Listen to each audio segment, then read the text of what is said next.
My father didn't lower his voice, he didn't hesitate. He lifted the old yellowed passbook high enough for the entire room to see, smiled into the microphone, and said, "Trash belongs with trash." Then he dropped it straight into the bucket of ice and champagne at my feet. The sound was soft, a wet slap, but the laughter that followed was loud enough to crack something open inside me. I didn't scream, I didn't cry, I didn't say a word. I stepped out of my wedding reception in silence, carrying something far heavier than humiliation. The ballroom had been designed to impress.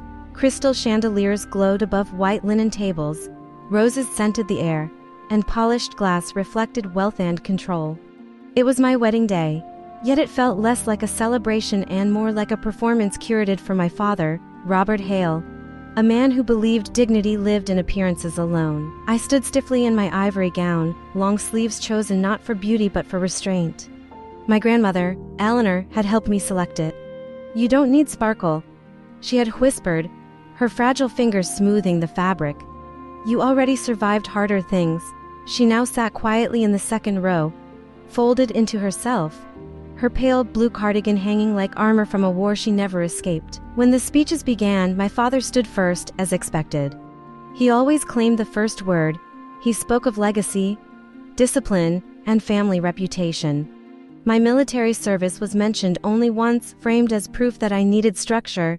The guests laughed politely. Then my grandmother stood. She wasn't on the program, she never was. A murmur passed through the room as she walked toward me, slow and deliberate, holding a small object wrapped in a handkerchief. When she pressed it into my palm, her voice shook but her eyes were steady. "Your grandfather wanted you to have this." Inside the cloth was an old savings passbook. Cracked leather cover, yellowed pages, it smelled faintly of dust and dried herbs. It didn't belong in a room where money wore tuxedos. My father stepped closer. "What's that?" he asked into the microphone. Before I could answer, he took it from my hands, flipped through it once, and smiled with open disdain. "This," he said, "we've moved past things like this." Then he looked down at the champagne bucket beside the podium. "Trash belongs with trash." And he dropped it. The book sank slowly into the ice, pages opening like a wound.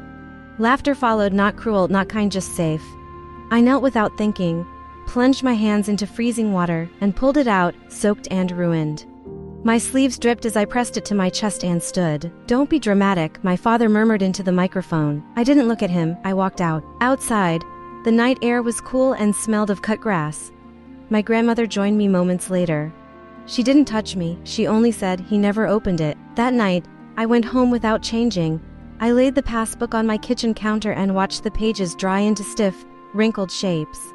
I didn't cry. The army had taught me how to stay still when everything inside fractures. 3 days later, I walked into First Atlantic Bank downtown. The teller, a young woman named Claire, examined the warped passbook, typed for a moment, then froze, her face drained of color. "Ma'am," she whispered, standing abruptly, "please don't leave." Minutes later, I sat in a private office with the branch manager and a regional director.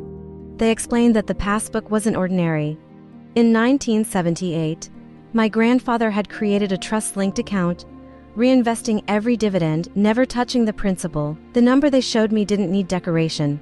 It sat on the page quietly, immense. Shock didn't make me scream, it made me still. The trust was mine. Only mine, designed specifically to avoid interference. I understood immediately why. My father had built his power on control, not competence. Silence had always been his weapon. Growing up, I learned survival through obedience. The military didn't teach me obedience, it taught me discernment. When my father discovered the account existed, he came hunting. He spoke softly now, concern replaced command. He wanted to help, to protect me. What he needed was liquidity. What he saw was a solution. With my husband Daniel's help, we uncovered the truth. My father's empire was collapsing, audits, shell companies. Debt stacked on illusion.